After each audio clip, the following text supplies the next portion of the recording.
Welcome to my new video, how to travel on a budget. Many people have asked me like, how can you afford to travel that much? Like, how do you do this?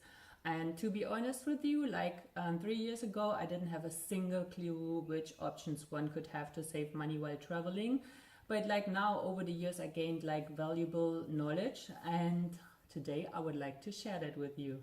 Number one, when it comes to flights. Maybe you have noticed that flights are more expensive or cheaper on specific days. Usually on a weekend, on a Monday, flights are more expensive. I assume because like people at home, they have time to check the internet for flights, so it's more expensive. I usually try to book my flights on a Tuesday, Wednesday or Thursday. It doesn't always work, but most of the time it works because they are cheaper then. Then also what I would advise is use incognito windows. How to open an incognito window, you're going to find in my post and the link below in the video description, because then it makes the prices more comparable.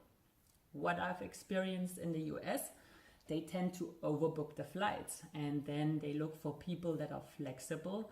And then if you say like, okay, cool, like I don't need to fly today, I can also fly tomorrow, they pay you a huge amount of money, which you can use to travel. And then they also put you in a hotel, and then you just fly the next day. I mean, if you're flexible, who cares? Like, honestly, I would definitely take that money.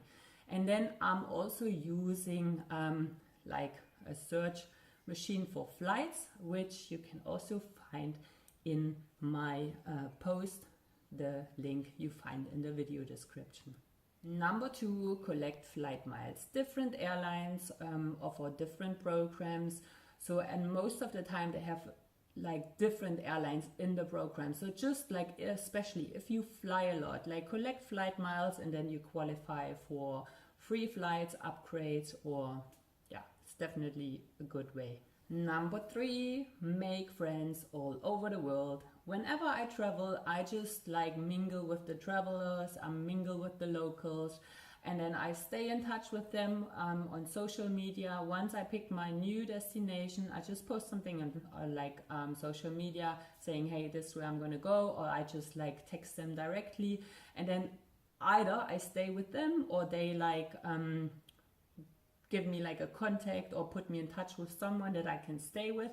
And then how to reimburse them, like once they come to my country, then they just stay with me. So this is how you save money on accommodation. Number four, house sitting. If you travel to a certain city or country where you don't have any friends or you don't have like someone to stay with, then you can also sign up on a house sitting page, which means like you look after a stranger's house, but you commit to something, like there's like a responsibility you take over. For example, you have to take the owner's dog for a walk every day, or you just look for like after the house, something like there are different agreements, but it allows you to stay for free. Number five, stay in hostels.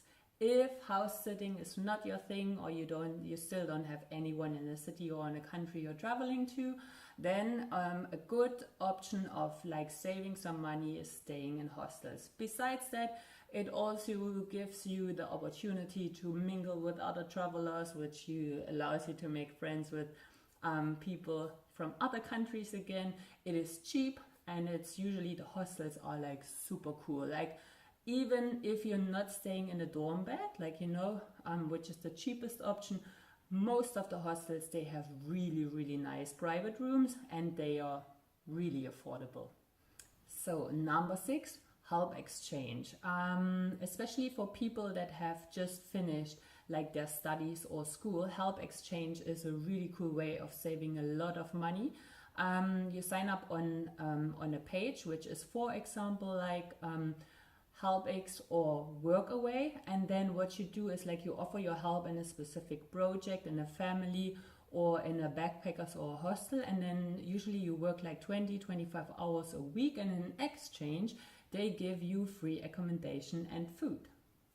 Number 7, skill exchange for professionals. Let's say you are already a little bit older, like I am, and then you have a specific skill in marketing, IT, you're a constructor, whatsoever. Like what have worked for me quite well is going to a hostel, offering them like a little bit of help, like how can they benefit from you. So I offered them my marketing skills, for example, and then usually they gave me free accommodation and food. And because the thing is it works even better if you travel off season, because like the rooms are empty anyways. They wouldn't have sold the rooms anyways. So for them, it's just giving away a room, but they are receiving something valuable. It's still cheaper for them to give a room for free than like paying someone to doing their marketing, to do their like IT whatsoever.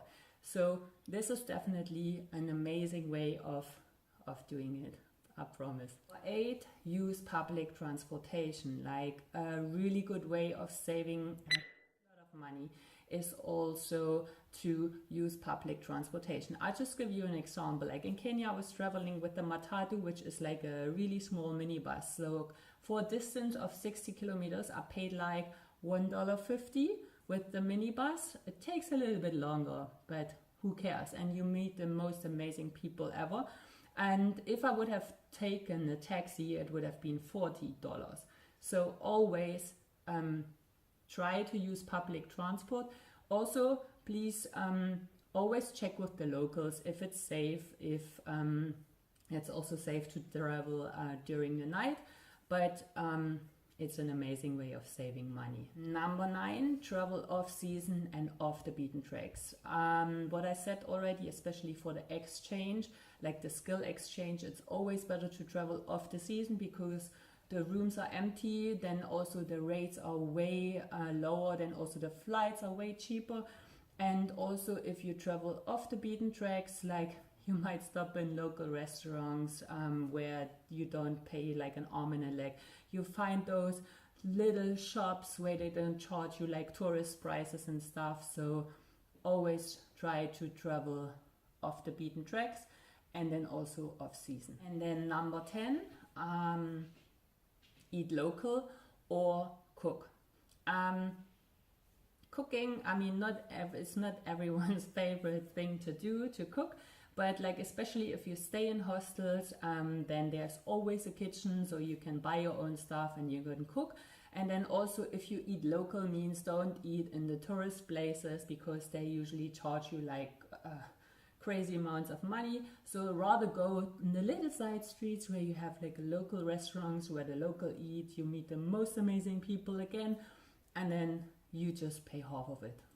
Yeah, and that's it. This is these are the things I've done so far that saved me a lot of money. I would like to know, what do you do in order to save money, how to travel on a budget? It would be really nice if you can leave me a comment below. Then also you will find my post on my website, like find the link in the video description.